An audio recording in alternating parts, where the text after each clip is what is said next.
And we continue our conversation with Grand Chute Town Chairman David Schowalter. Recently, state lawmakers introduced a bill requiring any community wheel tax to be put on the ballot in the form of a referendum, even if you currently have a wheel tax or if you're contemplating a wheel tax. They say it makes local boards more accountable to the people. Tuesday of this week, the mayors of Green Bay, Eric Genrich, and the mayor of Appleton, Mr. Hanna, they came out strongly against that, saying, why are you making us start all over again when we have had a wheel tax in some way, shape, or form for some years now? What are your thoughts on this? I know you don't have one. Yes, and there's a reason we don't have a wheel tax. It's the dollars that would create in income. We figured the number of cars that are registered in the town of Grand Chute, and at one time, the amount that it would raise was $140,000. With the amount that we assess, that wouldn't touch anywhere near what our roads are. And the reason, Tom, is because a lot of addresses in Grand Chute are apartments. A lot of those people don't even realize they live in Grand Chute, and when they register their cars, they register them Appleton 54913. So that wheel tax goes to the city, even though they know they don't have to pay it.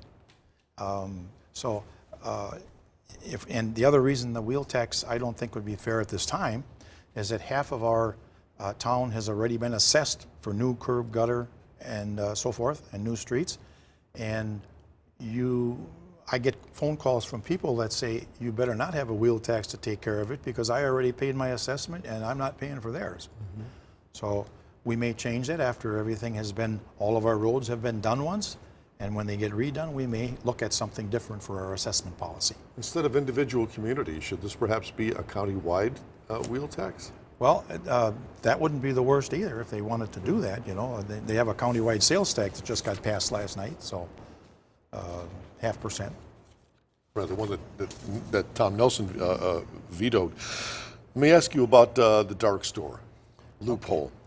And for those who are not quite familiar with this is where retail operation cuts its property tax by assessing active stores as if they were vacant. Mm-hmm.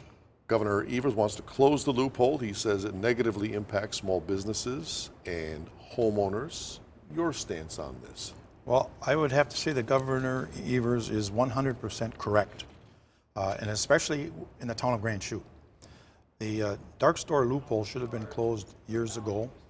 And I feel that our legislators in Madison are accepting money from the Wisconsin Manufacturers and Commerce. They are the biggest donor in the state of Wisconsin. And I believe that what they are doing is they are convincing our legislators to not even get this bill on the floor. I've been to Madison. I wasn't treated very well. And I've talked to Mr. Roth personally. I wrote a letter in our quarterly newsletter that he didn't care for, and I called it corruption, and that's my feeling.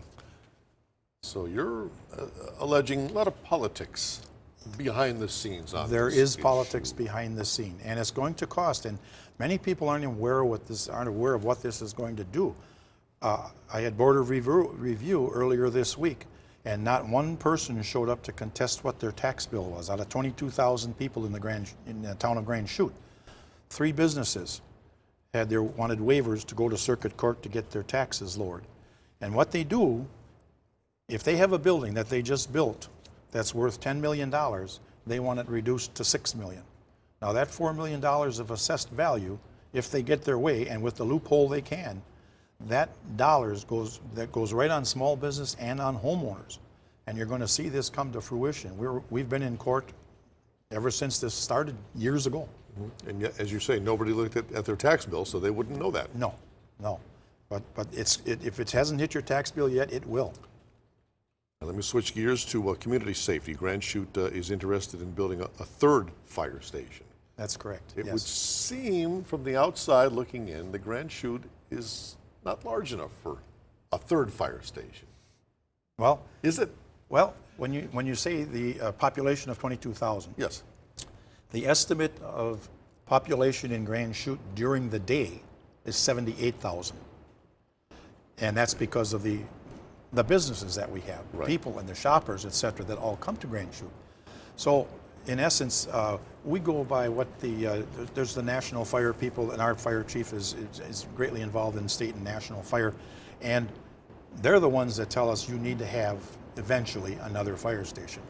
We opened about 12 years ago when I first got on the board. We opened our replacement fire station, which is out near Town Hall. It was a $4.5 million fire station. Our last fire station over on Spencer Street was just completed. It could be 4 or 5 years now. Mm-hmm. And the next one we're looking at some sites, and it's out near that mall area. Okay. Let me ask you about law enforcement in your community. Mm-hmm. Do you think that your police department is properly funded, or as with any community, there's always a need for more? Yes, and I would say for the size of our department right now, if you ask my fire chief, he would say that we need more, and I would probably say I would agree. Mm-hmm. But what we have right now in our police department, it's one of the top police departments, believe me, in the area. They're well trained. They just do their job.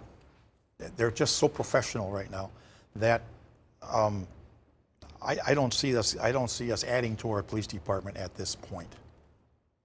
Because there's no... They're doing their job. The coverage is adequate. So could they use more people? Yes.